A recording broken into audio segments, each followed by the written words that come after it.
Hello, we're going to look at writing today.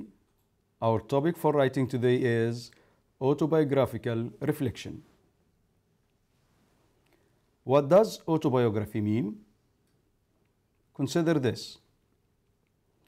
If auto means self and bio means life and graph means write, draw, or picture, what would an autobiography be? Simply, an autobiography is an account, a story, or a description of the life of a person, written by that person, written by the person himself. It reflects the writer's thoughts and feelings about events. You can take one event, more than one event, a series of events in your life and write an autobiography based on it. What are the characteristics of an autobiography? An autobiography is usually told in the first person point of view.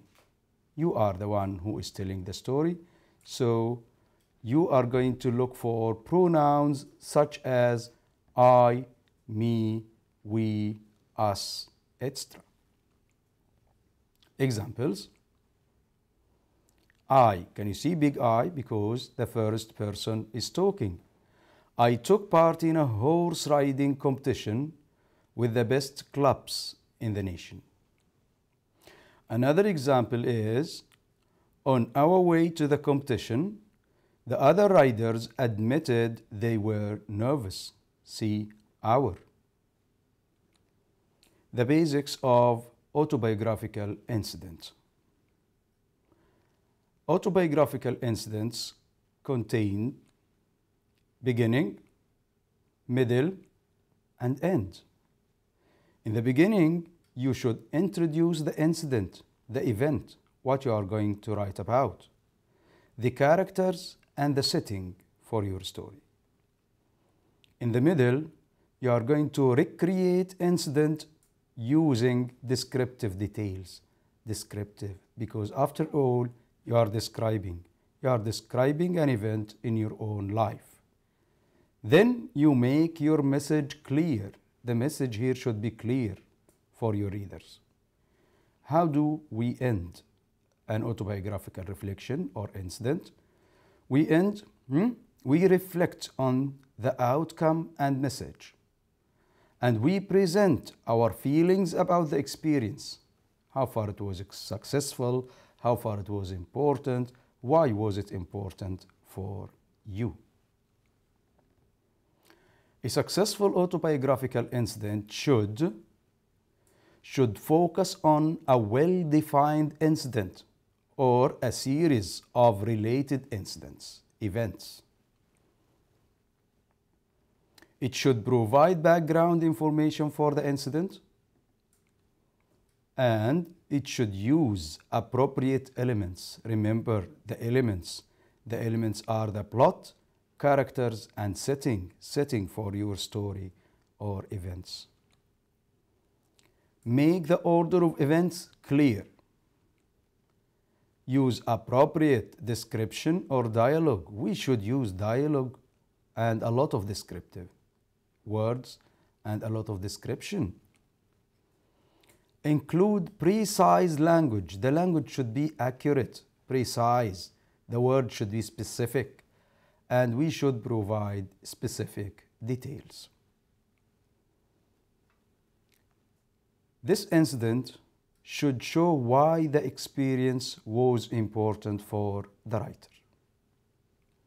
Now, we are going to plan our autobiographical incidents. Let's see how can we plan it.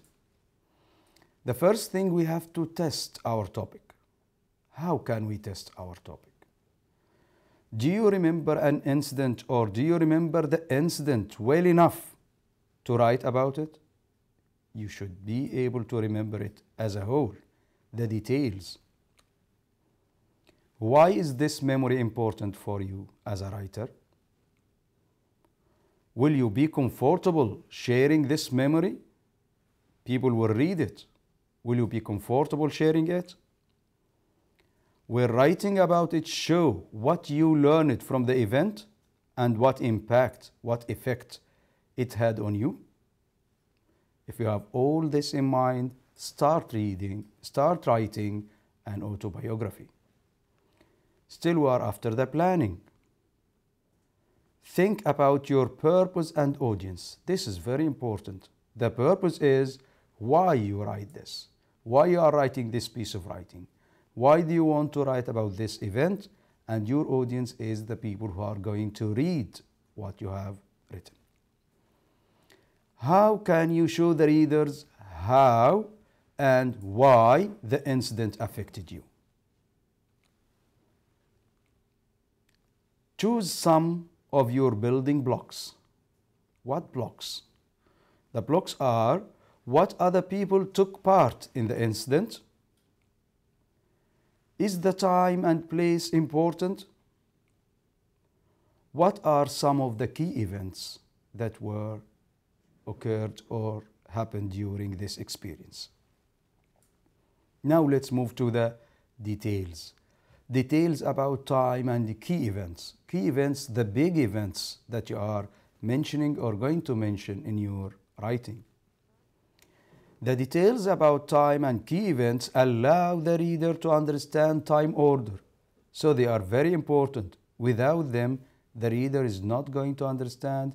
The order of events will be mixed up in his mind. What kind of thinking maps or graphic organizers could you use to better understand the time order of an autobiography? We have to get, or we should have, some maps, some graphic organizers to organize our thoughts before we start. This is a flow map for sequencing. It sequences, it puts the events in order. So if we are writing an autobiography, you can have a graph or an organizer like this one. On the top level here, you put your events, main events. And in the down one, you put the sub-stages or the sub-events, the small events that led or that were intrigued in the main events. So here you can put 1, 2, or even maybe more than 2, 3 main events you are going to write about, and then you include the minor sub-stages or sub-events down here.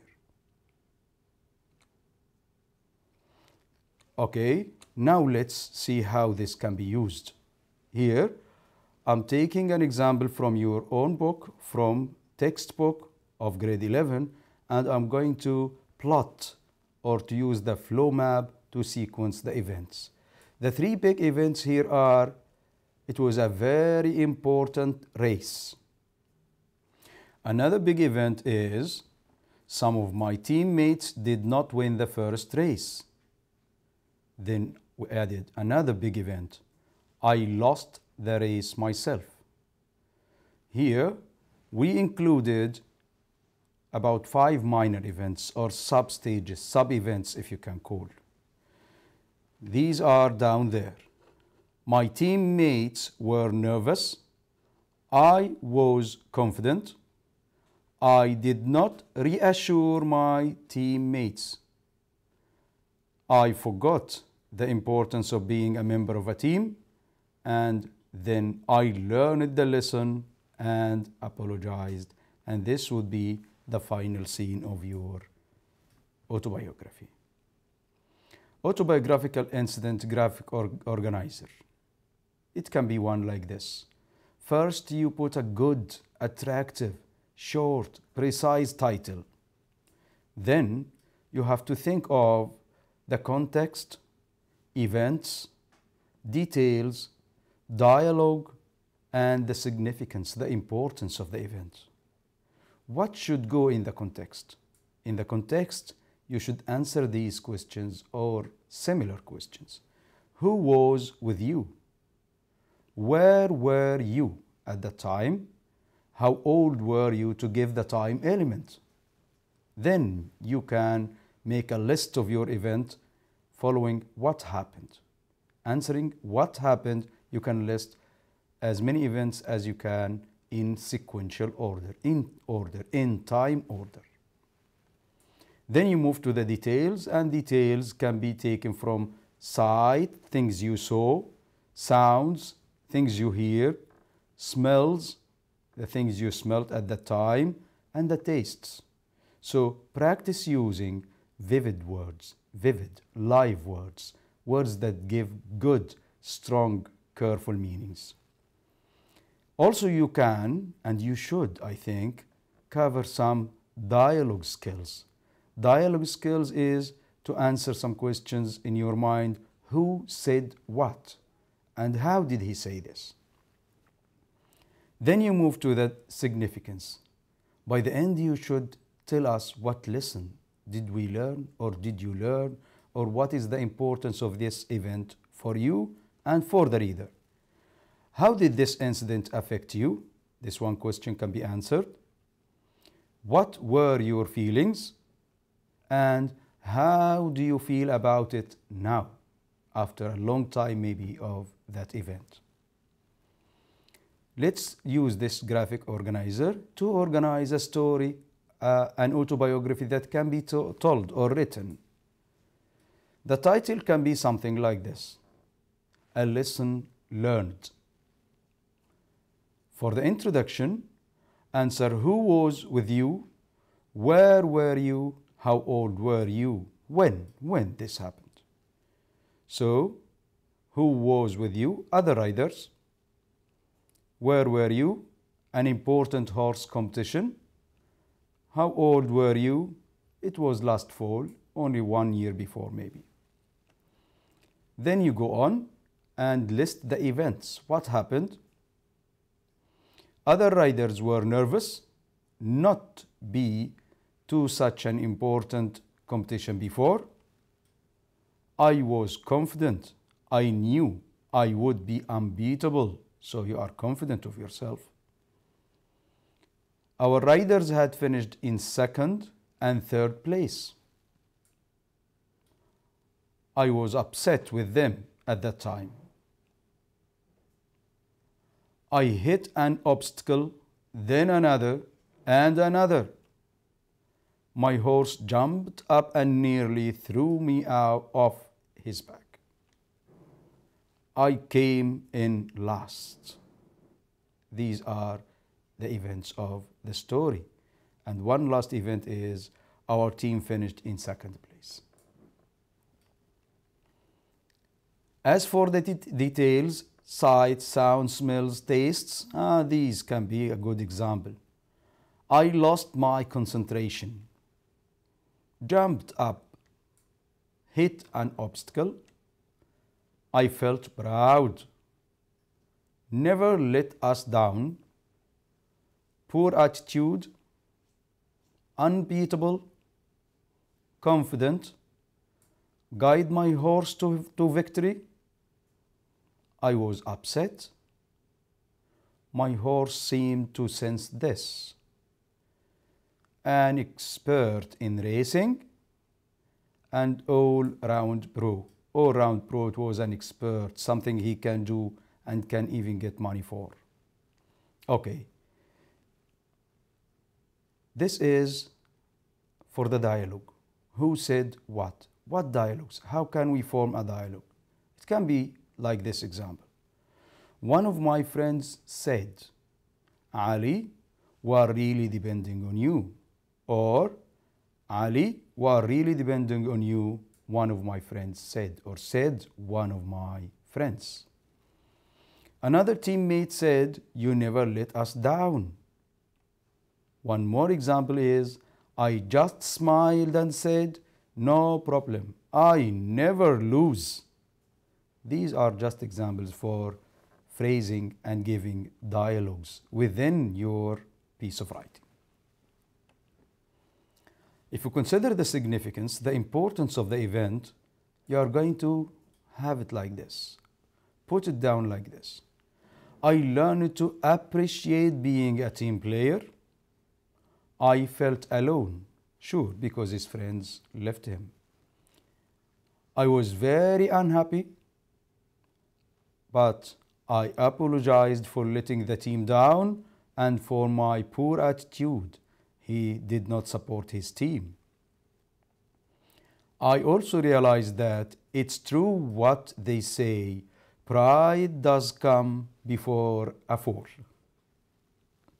Now your topic is ready to be gathered in a 5-paragraph essay from the organizer. So the title is A Lesson Learned, put an introduction, 3 body paragraphs, and a terrific, a wonderful, and accurate conclusion. The introduction. It can be like this. Last fall, I took part in a horse riding competition with the best clubs in the nation. I'd been the best rider in my club for the past year. I was an all-round pro, an expert in racing and show jumping. I had become known as the rider who never made a mistake. But that was soon to change. This is the most important sentence here. But that was soon to change. The story is going to the climax now. Events leading up to the climax. In body 1, the story goes on like this. On our way to the competition, the other riders admitted they were nervous and they had never ridden in such an important competition before. But I felt confident. I knew I would be unbeatable. I was certain I would guide my horse to victory. Ali, we are really depending on you, one of my friends said. You never let us down. This is an example of the body paragraph, and you can follow the rest of the story in your textbook. Let's see how can we conclude the conclusion of the story. In the end, our team finished in 2nd place. One of our teammates had come first in 3 events.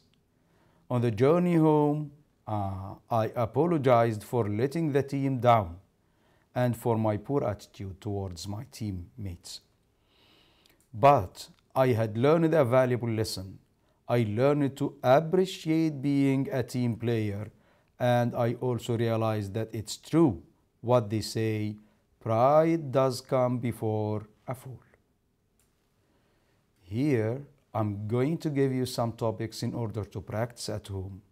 These topics can be a good biography piece of writing.